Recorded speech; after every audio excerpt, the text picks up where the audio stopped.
बचपन में तो हमने भी रंगों की काफ़ी होली खेली है,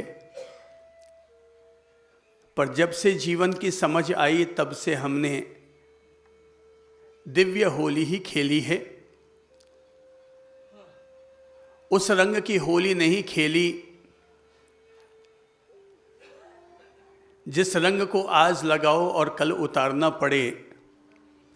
हमने हमेशा वही होली खेली है कि एक बार रंग लग जाए तो जिंदगी भर फिर दोबारा उतर ना पाए।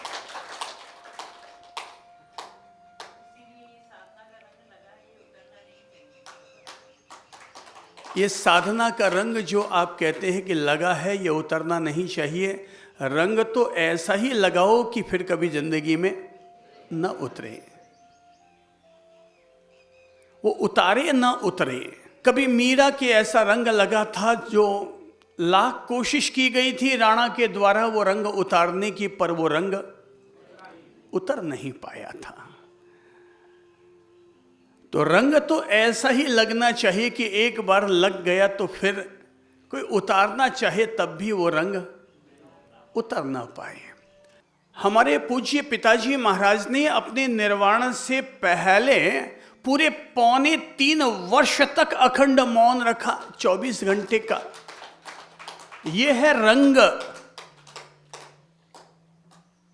मैंने कभी गुनगुनाया था कि 12 वर्ष मौन रखने से वचन सिद्धि हो जाती। 2 घंटा नित मौन करे तो नई ताजगी आती।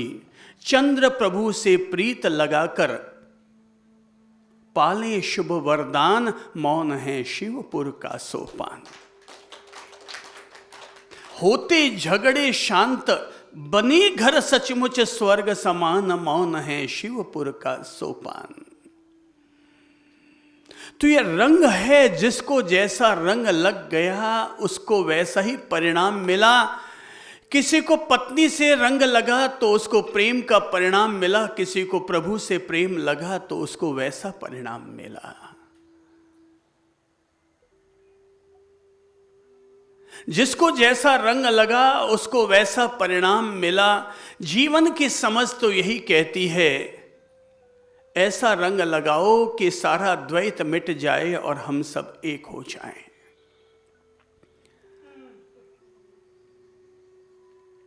होली में 4 अक्षर हैं, HOLI, Holi. H for hat, O for out. क्या करो होली पर्व पर? H फॉर हैट और O फॉर आउट। तो क्या करो, अपने भीतर पलने वाली रहने वाली नफरतों को निकाल कर फेंको। ये होली का पहला पैगाम। और होली में अंतिम 2 अक्षर हैं L और I, जो हमसे कहते हैं L for love, I for in. प्रेम को अपने अंदर लो, इट इज होली। भीतर में पलने वाली नफरतों को होलिका दहन में दफना दो और दुनिया में रहने वाले प्रेम के रंगों को अपने भीतर ले लो। यही है हमारे लिए सही और सच्ची होली। कहते तो ये हैं कि था एक कोई महान प्रभु भक्त प्रहलाद, जो प्रभु की भक्ति के रंग में ऐसा रंगा हुआ था कि उठते बैठते खाते पीते उसे प्रभु ही याद रहते थे। वो श्री प्रभु शरणम की भक्ति में डूबा हुआ ही था। पर उसका पिता, उसने तो खुद को ही भगवान मान लिया था। होता है जब भी किसी भी आदमी के पास में शक्ति आती है, वो अपने आप को ही 30 मार्का समझ बैठता है। भाई कितना भी हमारा तुर्रा बढ़ जाए पर खुद को तुर्रम खां मत समझो। 4 पैसा ज्यादा कमा लिया तो कोई भी पुत्र पिता से बड़ा नहीं हो जाता है। 4 किताबें पढ़ ली ज्यादा तो कोई भी व्यक्ति किसी दूसरे व्यक्ति से कोई बहुत बड़ा नहीं हो जाता, कोई लाड साहब नहीं बन जाता है। पर लोग हैं जो थोड़ा सा क्या आगे बढ़ जाते हैं, अपने आप को ही खुद को ही खुदा समझ बैठते हैं। उसके पिता थे हिरण्यकश्यप, और भगवान की पूजा की होगी, तपस्या की होगी, और उन्हें वरदान भी मिल गया था कि कोई भी मनुष्य तुम्हें मार नहीं सकेगा और कोई भी देवता तुम्हें समाप्त नहीं कर सकेगा। अब जब इतना बड़ा वरदान मिल जाए कि कोई मुझे मनुष्य नहीं मार सकता, कोई मुझे पशु नहीं मार सकता, कोई मुझे देवता नहीं मार सकता, फिर तो शक्ति तो है ही, सम्राट तो है ही, असुरों का राजा तो है ही। अब आसुरी प्रकृति ऐसी जागृत हुई कि उसने घोषणा कर दी कि अब धरती का कोई भगवान है तो ये हिरण्यकश्यप ही धरती का भगवान है। प्रहलाद पर दबाव डाला गया कि आज के बाद अब तुम भी केवल मेरा ही नाम सुमिरन करोगे, अब कोई भगवान दूसरा नहीं है। पर प्रहलाद ने तो साफ कह दिया कि पिताश्री, आप पिता के रूप में मेरे लिए पूजनीय हैं, पर भगवान के रूप में अगर मुझे पूजा करनी है तो मैं परम पिता परमेश्वर की पूजा करूंगा। पिता के रूप में मैं सदा आपका सम्मान करूंगा, आपकी पूजा करूंगा, पर भगवान के रूप में अंगुली ऊपर उठाकर कहो, किसे? परम पिता परमेश्वर की ही पूजा करूंगा। पिता अपने पुत्र के आग्रह के कारण, उसकी जिद के कारण इतने क्रोधित हो जाते हैं कि वे तो उसे मृत्यु दंड का भी आदेश दे देते हैं, और मृत्यु दंड देने के लिए उन्होंने उसे खौलते हुए तेल के कड़ाह में डाला, मगर अग्नि शांत हो गई, तेल का कड़ाह ठंडा हो गया। उसे पहाड़ पर से फेंकने के लिए नदी की तरफ फेंकवाया गया, मगर भगवान की अदृश्य शक्ति ने फिर उसे नदी में गिरते हुए भी बचाया, पहाड़ पर गिरते हुए बचाया, यहां तक कि हाथी के पांव के नीचे मरवाने का प्रयास किया गया। पर जैसे ही हाथी पास में आया कि हाथी तो खुद ही उनके पास आकर बैठ गया, अपनी सूंड नीचे उनके सामने झुकाकर, और भक्त प्रहलाद को प्रणाम किया। ओहो, चाहे भक्त प्रहलाद हो, चाहे ध्रुव हो, चाहे अतिमुक्त हो, जिसने भी अपने भीतर परमात्मा को रमाया है, वो हर कोई व्यक्ति मृत्युंजयी बना है। नचिकेता को भी अगर यमराज के पास भेज दिया गया तो वहां से भी वो अमरकता का वरदान लेकर के लौट आया था। प्रहलाद को मारने के 100 प्रयास किए गए, पर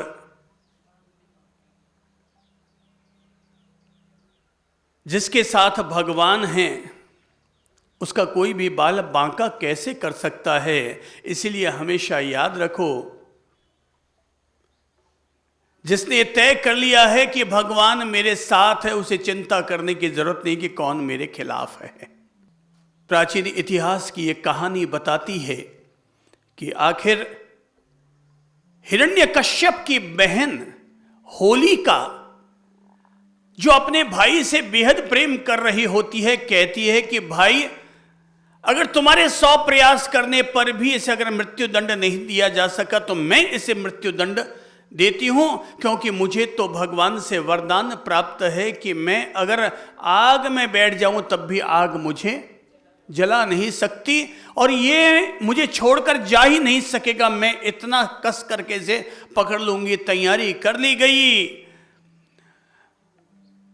होलिका जलती हुई चिता में लेकर के उसे बैठ गई, पर भगवान का वरदान, एक वरदान होलिका को भी मिला और एक प्रहलाद को भी मिला था। पर भगवान ने जब ये देखा कि मुझे वरदान को अब अपना सिद्ध करना है, मैं किसके साथ अपना वरदान सिद्ध करूं, होलिका को दिया हुआ वरदान या प्रहलाद को दिया हुआ वरदान, आखिर भगवान तय कर लेते हैं मुझे उस वरदान को फलीभूत करना चाहिए जिसके साथ अच्छाई है, सच्चाई है, न कि उसके साथ जिसके साथ बुराई है।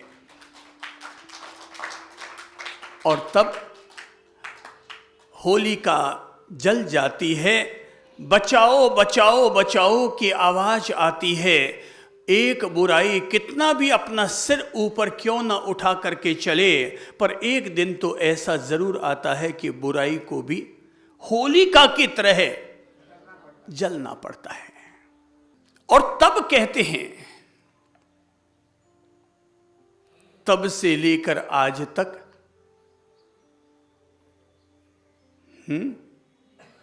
होलिका का दहन होता है। भगवान अपना नरसिंह का रूप बनाकर हिरण्यकश्यप का उसका जो कचरा करना होता है वो करते हैं, पर संसार के सामने एक सत्य स्थापित होता है, हमें किस पथ पर चलना चाहिए, तो अच्छाई के पथ पर चलना चाहिए, न बुराई के पथ पर चलो और न बुराई का साथ दो। आज जब होली का पर्व है तो हमें होली के पर्व पर ये पहली दिव्य प्रेरणा, पहला मोटिवेशन अपने लिए ले लेना चाहिए और खुद को हमेशा ये अफर्मेटिव का काम करना चाहिए कि मुझे कभी भी बुराई का अनुसरण नहीं करना है, बुरे लोगों के साथ नहीं रहना है। एक बुराई, अगर हमने केवल एक बुराई का भी अनुसरण कर लिया तो 99 अच्छाइयां भी हमारी दबी हुई रह जाएगी। कितनी बुराई? एक बुराई। अच्छाइयां कितनी हैं? 99 अच्छाई।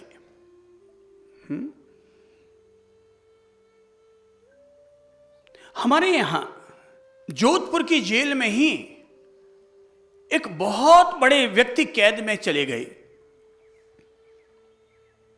वो इतने बड़े व्यक्तित्व के धनी थे कि उन्होंने अपने जीवन में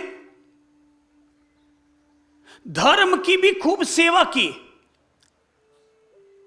लाखों लोगों के दिलों में परमात्मा का भजन पैदा किया, अनेकों विद्यालय महाविद्यालय भी खुलवाए, पर 99 अच्छाइयों पर एक कमजोरी, एक गलती जिसने उनकी इतनी महान 99 अच्छाइयों को पलीत कर दिया। और जब ऐसा होता हुआ देखा, सच कहता हूं, मुझे तो बड़ी पीड़ा हुई थी कि कोई इतना ऊंचा, एवरेस्ट से भी ऊंचा पहुंचा हुआ आदमी और आज उनकी ये स्थिति बन रही है। और तब जीवन के लिए प्रेरणा मिल गई। हमें केवल अच्छाई के रास्ते पर ही चलना जरूरी नहीं है, लोगों को ही केवल अच्छाई के रास्ते पर चलाने की जरूरत नहीं है, बल्कि ये पूरी जागरूकता रखने की जरूरत है कि मेरे जीवन में कहीं कोई एक बुराई ना आ जाए, वो एक बुराई मेरे 99 अच्छाइयों पर पानी फेर देगी। और होली हमें यही तो संदेश दे रही है कि अपने जीवन में बुराइयों को हटाओ और अच्छाइयों का अनुसरण करो। इस देश के महान राष्ट्रपिता महात्मा गांधी ने कभी 3 बंदरों को प्रतीकात्मक रूप में स्वीकार करते हुए अपने देशवासियों को प्रेरणा दी थी कि बुरा मत बोलो, बुरा मत देखो, बुरा मत सुनो। मैंने चौथे बंदर की स्थापना करते हुए, आप संबोधि धाम में जब जितनी बार रोज नीचे की तलहटी से ऊपर के शिखर तक पहुंचते हैं तो रोज आपको प्रेरणा के रूप में 4 बंदर देखने को मिलते हैं। और अगर किसी ने चौथे बंदर पर गौर न किया हो तो मुझ पर गौर कर ले, वो चौथा बंदर मैं ही हूं। और वो चौथा बंदर क्या कह रहा है? सिर पर हाथ रख करके देखो तो चौथा बंदर क्या कह रहा है? गांधी के 3 बंदरों ने कहा था बुरा मत बोलो, बुरा मत देखो, बुरा मत सुनो। चंद्र प्रभु का चौथा बंदर कहता है बुरा मत सोचो। बुराइयों का उच्छेदन करने के लिए, बुराइयों को अपने जीवन से हटाने के लिए ये 4 प्रतीक हो सके तो अपने घर पर भी चित्र बना करके स्थापित कर दो, यहाँ से फोटो खींच कर ले जाओ, और कोई अच्छा तरीका हो सकता है तो उसे भी अपना लो। पर बार बार अपने आप को प्रेरित करते रहो, खुद को भी, अपने बच्चों को भी, अपने घर वालों को भी। अपने जाने से पहले वसीयत में भी लिख करके चले जाना कि मेरे बच्चों, भूल चूक करके भी कभी बुराई की तरफ मत बढ़ना। बुराई की तरफ बढ़ने वाले लोगों का अंततः यही हश्र होता है। कभी रावण भी बड़ा था, आज तक लोग उसका पुतला फूंक रहे हैं। कंस भी बड़ा था, बेमौत मारा गया।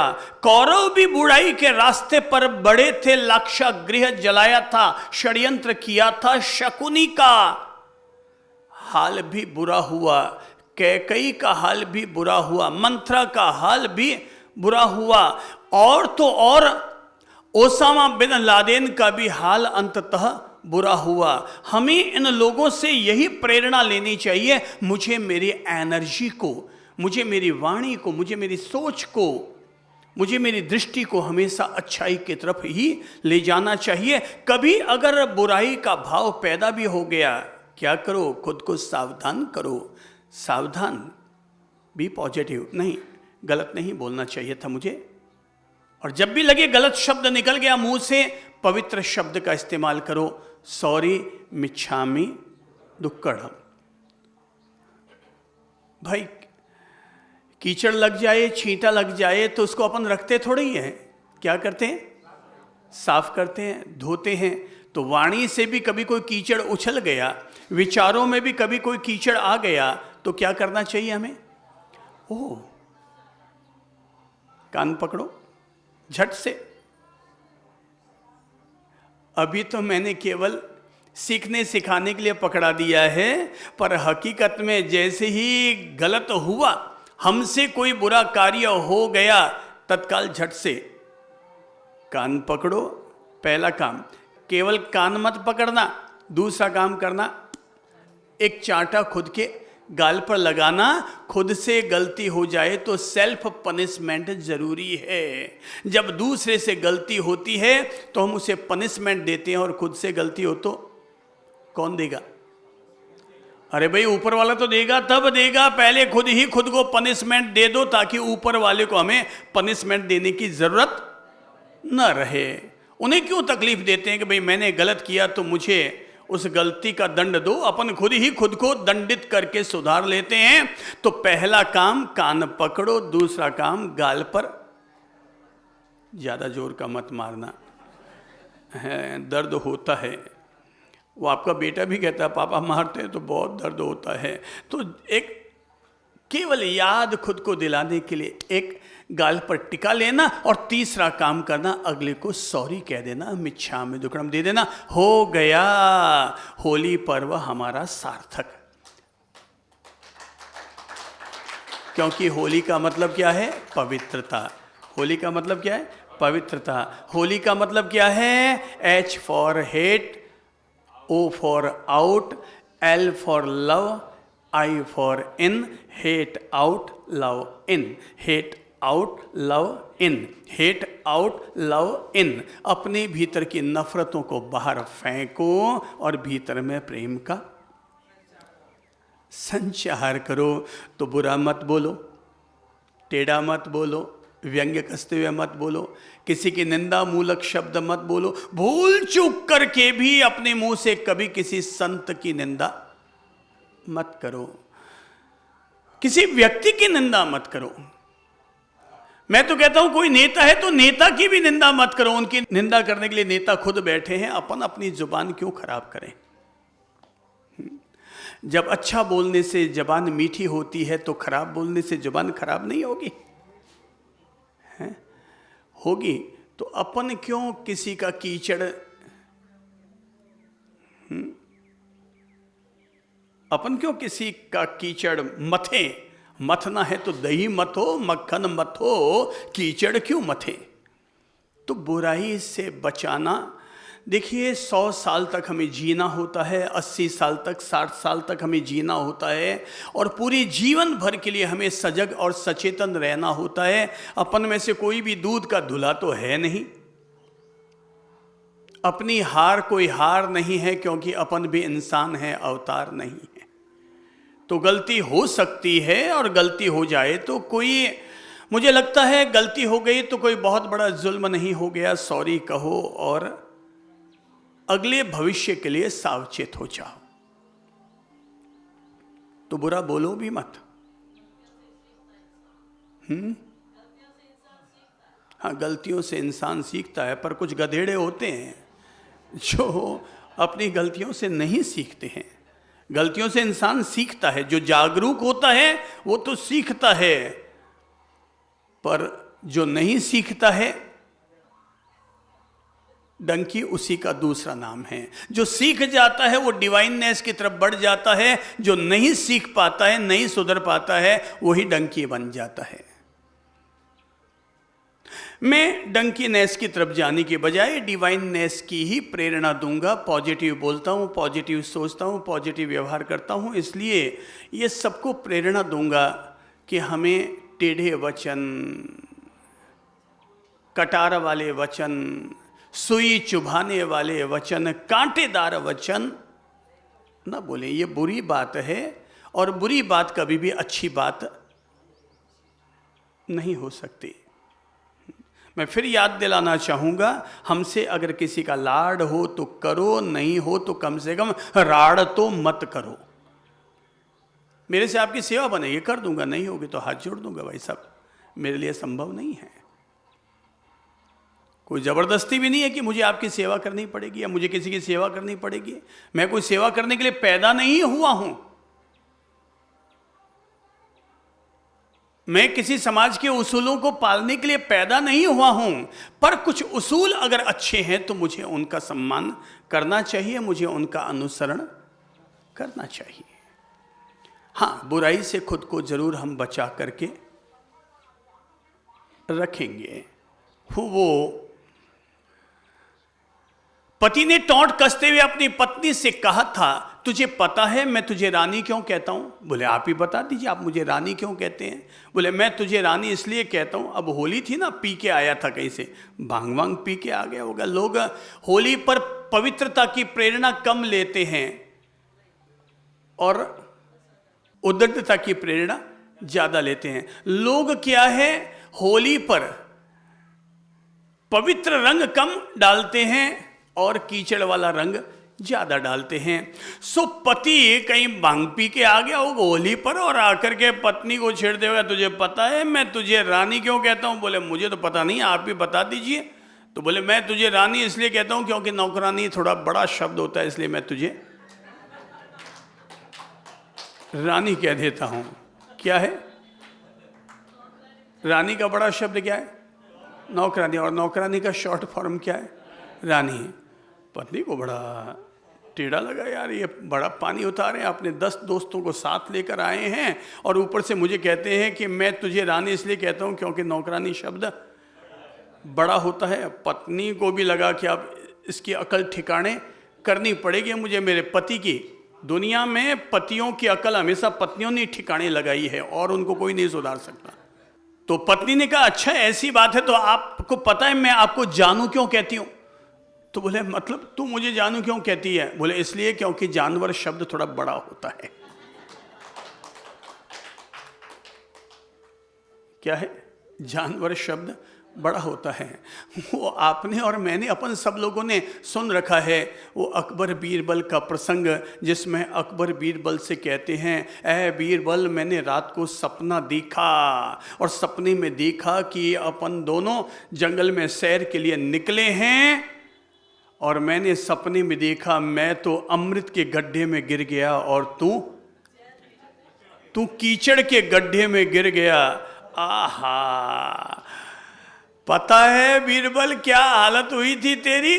मैं तो अमृत के गड्ढे में गिर गया और तू कीचड़ के गड्ढे में गिर गया, पता है तेरी क्या हालत हुई? बीरबल ने कहा महाराज आप ही बता दो क्या हालत हुई। बोले भाई तब तो मेरा सपना खुल गया था, तब तक मेरा सपना खुल गया था, मैं अमृत के गड्ढे में गिरा था और तू कीचड़ के गड्ढे में गिरा था, और इतने में मेरा सपना पूरा हो गया। बीरबल ने कहा, महाराज हूबहू मैंने भी यही सपना देखा था, पर मेरा सपना यहां खत्म नहीं हुआ, मेरा सपना और आगे बढ़ा। आप अमृत के गड्ढे से बाहर निकले, मैं कीचड़ के गड्ढे से बाहर निकला। आप मेरे पास आए, मैं आपके पास गया, आप मुझे चाटने लगे, मैं आपको चाटने लगा। सावधान, बुरा मत बोलो, बुरा मत कहो, नहीं तो बुराई के बदले में क्या लौट कर आती है? बुराई। ये जीवन भर सजग रहने की बात है। ऐसा नहीं है कि आपने अभी सुन लिया और आप जिंदगी भर के लिए बुराई से टल गए, ऐसा नहीं है। ये जीवन भर सजगता का दीपक, अवेयरनेस का दीपक, साधना और ध्यान का दीपक हमारे लिए इसीलिए जरूरी है ताकि बार बार ये हमें सावचेत करता रहे, हर सुबह ये हमें निर्मल करता रहे। बंदा ध्यान करो, मन को शांत करो, भीतर के उद्वेगों को शांत करो, अपने शरीर के सत्वों की शुद्धि करो, अपने अंतर्मन की धाराओं को शांत और शुद्ध करो, दिव्यता के प्रकाश में आओ ताकि हमारे द्वारा बुराई अभिव्यक्त न हो सके। तो पहला काम है, होली पर्व पर प्रेरणा लो, बुराई से बचेंगे, अच्छाई के रास्ते पर चलेंगे। होली पर्व पर हमें दूसरी प्रेरणा लेनी चाहिए, और वो है होली जैसे हंसी खुशी बढ़ाती है, वैसे ही हमें भी अपने पूरे जीवन भर, हर साल भर, हर दिन किस चीज़ को बढ़ाना चाहिए? हंसी खुशी को बढ़ाओ। लिव विद एंजॉय, आनंद भाव के साथ जियो। आंख से आंसू मत आने दो। आंसू केवल परमात्मा की भक्ति कर रहे हो, उस समय 4 आंसू अगर आ गए तो परमात्मा की भक्ति शब्दों से नहीं होती, परमात्मा की असली भक्ति 4 आंसू ढुलकाने से होती है। जिसे आंसू बहाना आ गया भगवान के लिए, उसे सभी प्रकार की भक्ति को सिद्ध करना आ गया। तो हंसी खुशी बढ़ाओ। किसको बढ़ाओ? दिल में हंसी और खुशी जीवन भर बढ़ाते जाओ, खुद भी खुश रहो और दूसरों को भी खुशियां दो।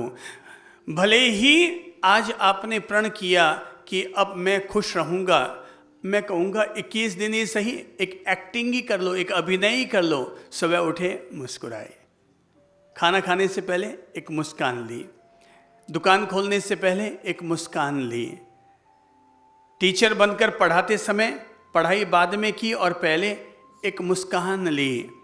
प्रवचन देना हमने शुरू किया, पर शुरू करने से पहले हमने एक सौम्य मुस्कान ली। ध्यान किया, ध्यान करने से पहले भी और ध्यान करने के बाद भी एक सौम्य मुस्कान ली।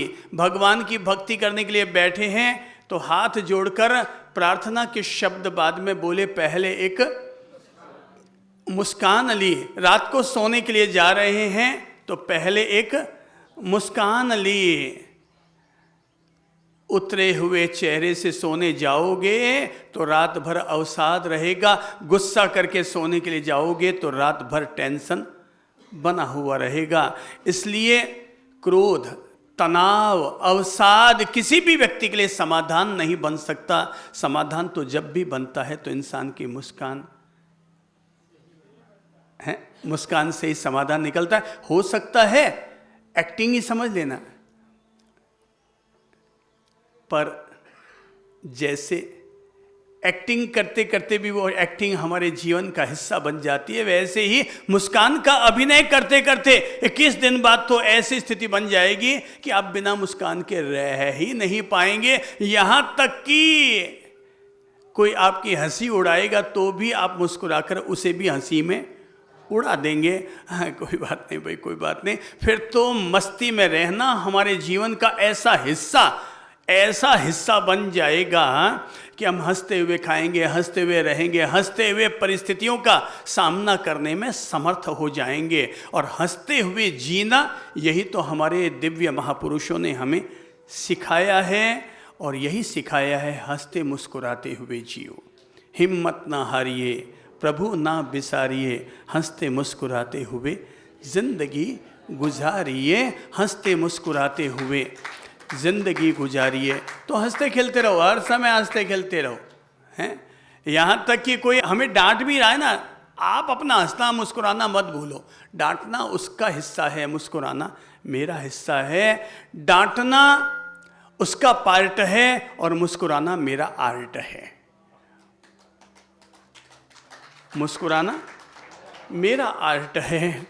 तो हंसते मुस्कुराते हुए जियो। होली हमें यही संदेश दे रहे हैं, हंसते मुस्कुराते हुए। लोग अभी देखो ना कैसे हंस मुस्कुरा रहे हैं, कपड़े फटे हुए पहन रहे हैं तो भी हंस रहे हैं, गुलाल लगा रहे हैं तो भी हंस रहे हैं, कोई कीचड़ डाल रहा है तो भी हंस रहे हैं, बाहर रंग डाल करके हंस रहे हैं। कुल मिला करके इंसान के पिछले गमों को भुलाने के लिए, दुखों को भुलाने के लिए ये होली का पर्व आता है कि होली के बहाने ही सही थोड़ा हंस खिल लो और इस तरह से अपने हैये को खोल लो।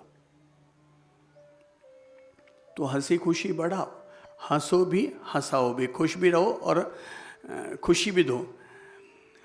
मैं तो संत बन गया हूं ना, तो भी खुश भी रहता हूं और खुशियां बांटता भी रहता हूं। क्या बांटता रहता हूं? खुशियां बांटता रहता हूं। इसलिए मैं तो कहता हूं भाई, दुनिया भले मुझे कहे राष्ट्र संत, पर मैं तो हूं बाल संत, बच्चों की तरह रहता हूं। भाई ध्यान करता हूं, पर इसका मतलब ये नहीं कि मैं पत्थर की मूर्ति की तरह गंभीर हो जाऊं। मैं ध्यान जरूर करता हूं, साधना जरूर करता हूं, पर आनंद मेरी एक साधना का ही हिस्सा है कि हर हाल में आनंदित रहना, ये मेरी साधना का हिस्सा है। देख लेना, मैं केवल हंसते हुए जी ही नहीं रहा हूं, जिस दिन पार्थिव शरीर का त्याग करूंगा तो हंसते हुए मरूंगा। रोते हुए तो पूरी दुनिया ही मरती है, तुम्हारी साधना का आनंद ही तभी है जब तुम हंसते हुए मरो। रोते हुए तो सारी दुनिया ही मर रही है, हंसते हुए मरो। ऐसे हंसते हंसते गए और जाकर के अपने पार्थिव शरीर का त्याग कर दिया, आनंद भाव के साथ मुक्त होकर के चले गए। अपने शरीर का क्या मोह करना, ये पता है, ये हाड़ मांस का पुतला, ये पंच महाभूतों का ये पिंड, न मैं हूं न मेरा है, छोड़ेंगे और ऊपर निकल चले जाएंगे। इसलिए दुआ करने जैसी कोई दुआ है तो एक ही दुआ करो कि प्रभु जीऊं तो मेरी बुद्धि सद्बुद्धि रहे और मरूं तो गति सदगति हो जाए। बस और कुछ नहीं चाहिए हमें। बाकी तो तूने हमें हाथ पांव दे रखे हैं जिंदगी को जीने के लिए, जीवन के पुरुषार्थ करने के लिए हाथ पांव दे रखे हैं, उससे हम अपनी जिंदगी जी लेंगे। उसके लिए हम तुझसे आशीर्वाद नहीं चाहेंगे, आशीर्वाद तुझसे इस बात के लिए चाहेंगे कि हमारी गति सदगति बने और बुद्धि सद्बुद्धि रहे, क्योंकि हम इसमें कई दफ़ा चूक खा जाते हैं। इसलिए तेरी मेहरबानी हमें जरूर चाहिए। तो दूसरी प्रेरणा ये लो, और वो है हंसते खेलते हुए जिंदगी हम अपनी जिए। कैसे जिंदगी जिए? हंसते मुस्कुराते हुए। आदत डाल लो, खाना बनाओ ना बहनों, पहले क्या करना, एक मुस्कान ली, उसके बाद खाना खिलाइए। घर पर कोई मेहमान आए, एक पहले मुस्कान लो, पधारिए साहब, बड़ा आनंद आया, आप पधारे, स्वागत है आपका। उसके बाद आप उन्हें चाहे पानी का पूछो चाहे चाय का पूछो। मूल्यवान चाय और पानी नहीं है, मूल्यवान है आपकी वो भाव भंगिमा जो आपने पॉजिटिवनेस के साथ उसे समर्पित की है। आप अपनी पत्नी को होली दिवाली पर साड़ी दिला पाओ कि ना दिला पाओ, पर आप उसको रोजाना एक मुस्कान दे रहे हैं, बस इतनी गिफ्ट काफ़ी है। जो हमेशा मुस्कुराता है उसे अपने गले में ज्वेलरी पहनने की ज़रूरत नहीं होती है। हीरे पहनकर वही महिला निकलती है जिसको अपना चेहरा मुस्कुराना नहीं आता है। मुस्कुराता हुआ चेहरा, जरा कल्पना कर लो, दो बहनों को सामने खड़ा करो, एक के हाथ में हीरे के कंगन और ये डायमंड ज्वेलरी पहना के खड़ा कर दो, और दूसरी महिला को वो मीरा जी की तरह एक श्वेत शांत केवल गोल्डन साड़ी पहना के खड़ी कर दो। पर एक को कह दो तुझे जितनी ज्वेलरी पहननी है पहन ले, पर चेहरा लटका हुआ रखना है। दूसरे को कह दो तू जितना सादा वस्त्र पहन सकता है पहन ले, पर चेहरे पर तुझे खिलावट रखनी है। अब आप ही तय कर लो कौन ज़्यादा ब्यूटीफुल लगेगी। कौन? हाँ, जिसके चेहरे पर मुस्कुराहट है। मुस्कुराहट वो ज्वेलरी है जिसे किसी को खरीदने की ज़रूरत नहीं है, केवल माइंड के रेडियो को अंदर से सेट करने की ज़रूरत है और अंदर से मुस्कान आनी शुरू हो जाती है। तो खूब मुस्कुराते हुए रहो, आनंदित रहो। अंतिम तीसरी प्रेरणा हम होली पर्व पर अवश्य ले लेते हैं और वो प्रेरणा है ऊपर वाले पर। परमात्मा में विश्वास रखो। प्रहलाद ने परमात्मा में विश्वास रखा था। हिरण्यकश्यप अपनी बुराई के कारण मारा गया। हिरण्यकश्यप मारा गया तो लोगों ने खुशहाली से एक दूसरे को गले लगाया था। इसलिए मैंने कहा पहली प्रेरणा है बुराई छोड़ो, दूसरी प्रेरणा है अपनी हंसी खुशी बढ़ाओ, और तीसरी प्रेरणा है अंगुली ऊपर करो और किस पर भरोसा रखो? ऊपर वाले पर भरोसा रखो। मैं कहा करता हूँ कि खुद को मोटिवेशन देते हुए हमेशा कहते रहना चाहिए परमात्मा मेरे साथ है। क्या है? परमात्मा मेरे साथ है। परमात्मा मेरे साथ है। जिनको भी ये विश्वास था, भले ही उनको कोरोना का भी संक्रमण क्यों ना हो गया हो, पर जिनके भीतर ये विश्वास था कि परमात्मा मेरे साथ है, उनके इस आत्मविश्वास ने, इस भरोसे ने उनको जिंदा रखा। और जिनको लगता था कि दवाइयाँ ही मुझे जिंदा रख सकती है, वो सब आधे अधूरे सलट गए। पर जिनको विश्वास था कि परमात्मा मेरे साथ है, वो कम दवाओं में भी और ऊपर वाले की दुआओं के बलबूते उनको जीवन का वरदान, शतायु भव का आशीर्वाद अवश्य मिला। तो एक भरोसा किसका? परमात्मा का। एक विश्वास रखो अपने भीतर, परमात्मा मेरे साथ है। अगर जिंदगी में कभी भाग्य के 99 दरवाजे बंद हो जाएं, तब भी भरोसा रखो मेरे लिए ऊपर वाला कोई न कोई एक रास्ता तो जरूर खोल देगा। एक दरवाजा तो मेरे लिए वो अवश्य खोल देगा। अब ये उसकी व्यवस्था, वो जाने वो कौन सा दरवाजा खोलेगा और कैसा दरवाजा खोलेगा। व्यक्ति ने भगवान की जब भक्ति की थी तो वरदान मांगा, तो भगवान ने कहा बोलो वत्स तुम मुझसे क्या वरदान चाहते हो? तो व्यक्ति ने, युवक ने कहा भगवान मैं केवल इतना सा वरदान चाहता हूं कि आप हमेशा मेरे साथ रहें। भगवान ने कहा वादा पक्का, मैं हमेशा तेरे साथ रहूंगा। और एक बार उसने नज़र डाली, जब वो गुजर रहा था रास्ते से, बोले देखूं तो सही कि मैं अकेला चल रहा हूं कि भगवान भी मेरे साथ हैं। ओ, पता चल गया वो भी चल रहा है, और दो परछाई के रूप में दो पाँव भी और साथ साथ चल रहे हैं, पद चिन्ह भी नजर आ रहे हैं। उसे विश्वास हो गया, हाँ भगवान ने ठीक कहा था, मैं तेरे साथ हूं। इसलिए जब आप चलो ना, और आपको चलते समय जो आपको परछाई दिखाई दे रही है ना, वो परछाई आपकी नहीं है, वो किसी और की है। और भगवान कहते हैं मैं तेरे साथ हूं। एक दफा जब वो रेगिस्तान को पार करके आया था, तो उसने पहुंचने के बाद, रेगिस्तान पार करने के बाद मंदिर में गया, भगवान से शिकायत की। बोले भगवान आपने मुझसे वादा किया था ना कि आप मेरे साथ रहेंगे। रेगिस्तान पार कर रहा था, आप मेरे साथ थे ही नहीं, मुझे तब वहाँ पर केवल अपने ही दो पाँव नजर आ रहे थे। भगवान ने कहा बावड़े, किसने कहा मैं तेरे साथ नहीं था? अरे मैं तेरे साथ ही था। मैं जब तू सुखी होता है तो मैं तेरे साथ साथ चलता हूँ, और जब तू दुखी होता है तो मैं तुझे अपनी गोद में उठा लेता हूँ, और तब जो पाँव होते हैं वो तेरे नहीं बल्कि मेरे पाँव होते हैं, और मैं उस दुख के दरिया में से तुझे पार लगा देता हूँ। उस पर कभी अपना विश्वास डिगने मत दो। कभी भी ये मत सोचो कि मैं अकेला हूँ, हमेशा यही सोचो परमात्मा मेरे साथ है। होली का ये महान पर्व हमें दिव्य प्रेरणा दे रहा है। पहला मोटिवेशन, बुराई से बचकर रहो। दूसरा मोटिवेशन, दूसरी प्रेरणा, हमेशा हंसते खिलते मुस्कुराते हुए रहो। और तीसरा, कुछ भी करो पर ये जरूर याद रखो, परमात्मा मेरे साथ है, मेरा हर कार्य परमात्मा को ही समर्पित है। अगर ये संबोधि साधना शिविर भी है, अब बताइए, मैं सुबह से लेकर रात तक इतनी मेहनत करता हूँ, मुझे क्या मिलता है? अब बताइए मुझे क्या मिलता है? पर मैं मेरी तरफ से ये परमात्मा को 4 पुष्प समर्पण कर रहा हूँ कि मेरी वजह से अगर 100 लोगों के हृदय परमात्मा से जुड़ रहे हैं तो मेरे लिए यही सबसे बड़ी पूजा है।